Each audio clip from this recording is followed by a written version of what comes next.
Assalamualaikum warahmatullahi wabarakatuh. Salam sejahtera bagi kita semua.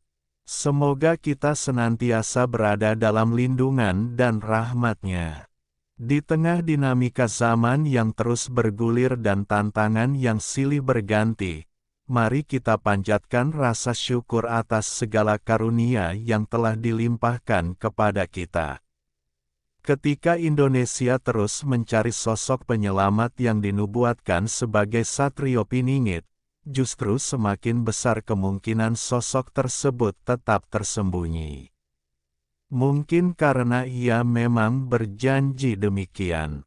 Kerinduan akan hadirnya pemimpin ideal yang mampu membawa perubahan dan keadilan adalah cerminan dari harapan yang membara di dada setiap anak bangsa.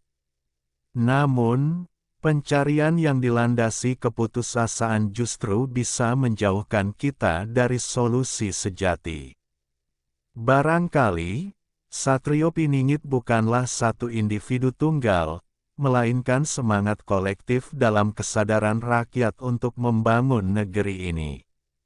Atau mungkin, dia memang memilih untuk tidak tampil mencolok di hadapan publik, bekerja di balik layar, menyusun strategi, menjaga fondasi perubahan yang hakiki.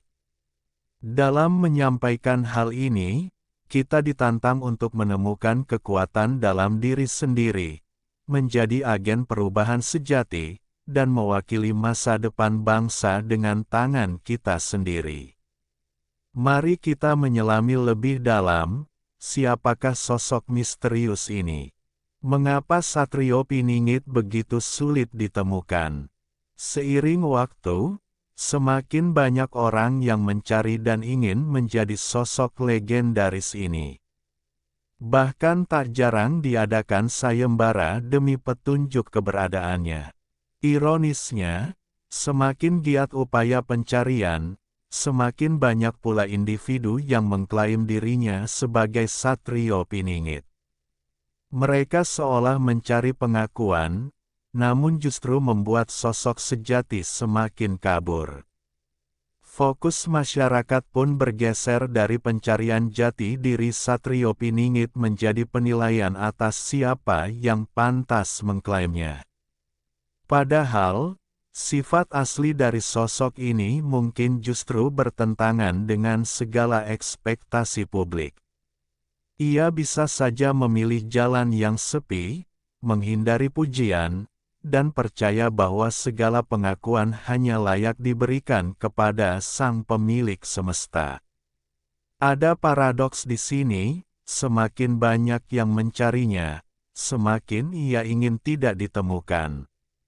Mungkin karena mereka tidak memahami makna sejati dari sosok ini. Apakah ia sadar bahwa dirinya adalah harapan banyak orang? Bisa jadi, tapi melihat fenomena ini, sungguh aneh dan sekaligus menyedihkan melihat banyak yang berlomba mengklaim identitas mulia ini. Mereka menunjukkan semangat luar biasa, tapi mungkin belum memahami sepenuhnya hakikat dari Satrio Piningit. Ia tampaknya tidak nyaman menjadi objek pemujaan. Pujian dan pengakuan, menurutnya, harus dibarengi dengan kesadaran spiritual mendalam, dan hanya Tuhan yang layak menerimanya. Filosofi inilah yang menjadikan Satrio Piningit sosok yang sulit ditemukan. Ia memilih untuk tersembunyi, dijaga oleh leluhur, menunggu saat yang tepat untuk muncul. Ketika waktu itu tiba, ia akan hadir dengan penuh ketulusan, membawa cinta dan pengabdian tulus kepada bangsa dan tanah air. Satrio Piningit adalah simbol harapan rakyat. Ia mengajarkan bahwa setiap orang memiliki peran penting dalam membangun masa depan. Maka, marilah kita bersabar. Jangan terlalu berlebihan menantikan kehadirannya, agar ia tidak merasa terbebani oleh ekspektasi kita. Sementara menunggu, mari kita berbenah. Hidup terus berjalan, Masih banyak tugas dan tanggung jawab yang menanti. Bantu mereka yang membutuhkan, bukan hanya dengan materi, tetapi juga dengan ilmu, waktu, dan dukungan moral. Setiap langkah kecil bisa berdampak besar.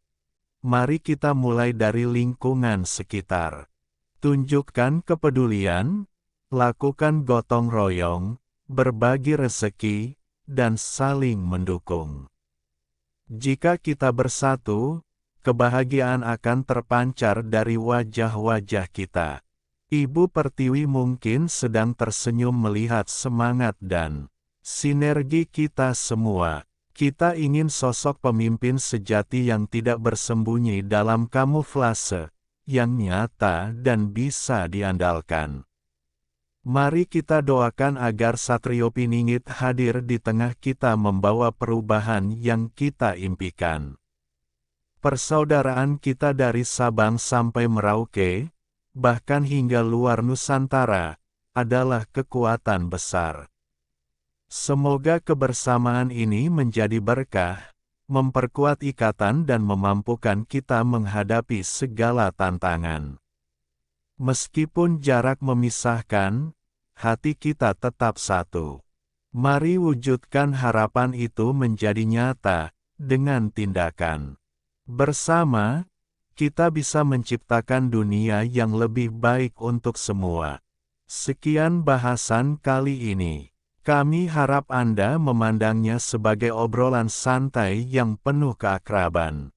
Jika ada kekurangan dalam penyampaian, saya mohon maaf yang sebesar-besarnya. Segala kekeliruan menjadi tanggung jawab saya pribadi. Mari kita saling memahami dan terus belajar dari satu sama lain. Wassalamualaikum warahmatullahi wabarakatuh. Semoga kita senantiasa diberi kesehatan dan keberkahan. Salam hangat dan saling mendoakan untuk kita semua.